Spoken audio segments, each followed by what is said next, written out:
Hi friends, అతి త్వరలో తెలంగాణలో సర్పంచ్ ఎలక్షన్స్ రాబోతున్నాయి. సో కపుల్ ఆఫ్ డేస్లో నోటిఫికేషన్ జరుగుతుంది. December 15 నాటికల్లా ఈ ఎలక్షన్స్ అనేది కంప్లీట్ చేయాలి.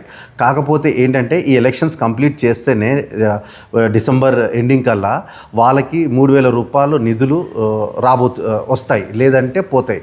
సో ఇక్కడ రిజర్వేషన్ అనుకుంటే అవ్వట్లేదు. ఇక్కడ సర్పంచ్ ఎలక్షన్స్ పార్టీ తరఫున ఎటువంటి గుర్తులు ఉండవు, ఇండివిజువల్గానే పోటీ చేయాలి, ఇండిపెండెంట్ లాగా ఉంటుంది. కాకపోతే పార్టీ ఒక క్యాండిడేట్ని బలపరుస్తుంది. ఇక్కడేమో 42% రిజర్వేషన్ బీసీలకు అంటారు, దాన్ని కూడా కొలిక్కి రాలేదు. సో వాళ్ళు ఏమనుకుంటున్నారంటే ఫస్ట్ ఈ ఎలక్షన్ అయితే ముందుగా తీసుకెళ్ళిపోదాము, కాకపోతే పొలిటికల్ పార్టీలు వాళ్ళు ఇంతమంది బీసీ నాయకులను పెడతామని చెప్పుకుంటారు, వాళ్ళు ఇండిపెండెంట్గా చేస్తారు. ఇక్కడ నేనేమంటున్నానంటే యువత ఎవరైతే గ్రాడ్యుయేట్ అయి ఉన్నారో సో వాళ్ళందరికీ మీరు ఈ సర్పంచ్ ఎలక్షన్స్లో మీరు పోటీ చేస్తే నేను మీకు ₹1,00,000 వచ్చే ఉద్యోగం ఇస్తాను. ఎందుకంటే సర్పంచ్ ఎలక్షన్స్లో కనీసం అంటే బేసిక్ ఫౌండేషన్ కరెక్ట్గా ఉంటే పార్టీ అన్నీ ఫ్యూచర్ మన పాలిటిక్స్ అనేది బాగుంటుంది. ఇక్కడ నేను ఎందుకు అంటానంటే ఇక్కడ సర్పంచ్ ఎలక్షన్స్కి చాలా మట్టుకి డబ్బులు ఉన్న వాళ్ళు ఏం చేస్తారంటే లక్షలు కాదు కోట్ల రూపాయలు ఖర్చు పెట్టి సర్పంచ్ ఎలక్షన్స్లో నెగ్గుతుంటారు. తర్వాత వాళ్ళు రోడ్స్ డెవలప్మెంట్ అది అని చెప్పి తన సొంత డబ్బులు ఈ పొలము ఇల్లు తాకట్టు పెట్టి అప్పుల పాలయ్యి ఎటు కాకుండా పోతున్నాడు. ఎగ్జాంపుల్ ఒక బీఆర్ఎస్ నాయకురాలు నవ్య ఉంది, సర్పంచ్ కింద నెగ్గారు. తను ఇప్పుడు ఆమెది స్థితి చూస్తే దారుణంగా అనిపిస్తుంది. సో అలానే నేనేమంటున్నానంటే వీళ్ళు ఇన్ని డబ్బులు పెట్టకుండా గ్రాడ్యుయేట్స్ ఎవరైతే గ్రాడ్యుయేట్స్ ఉన్నారో యువత గ్రామాలలో మీరు పోటీ చేయండి.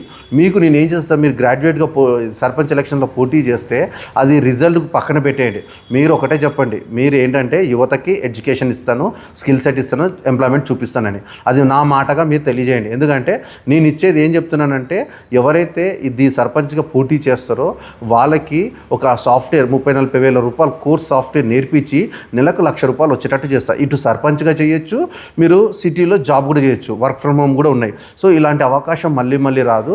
సో ఇట్లాంటి అవకాశం మీరు ఇస్తే ఏం చేస్తారు, ప్రతి ఒక్కరికి షేర్ చేయండి వీడియో.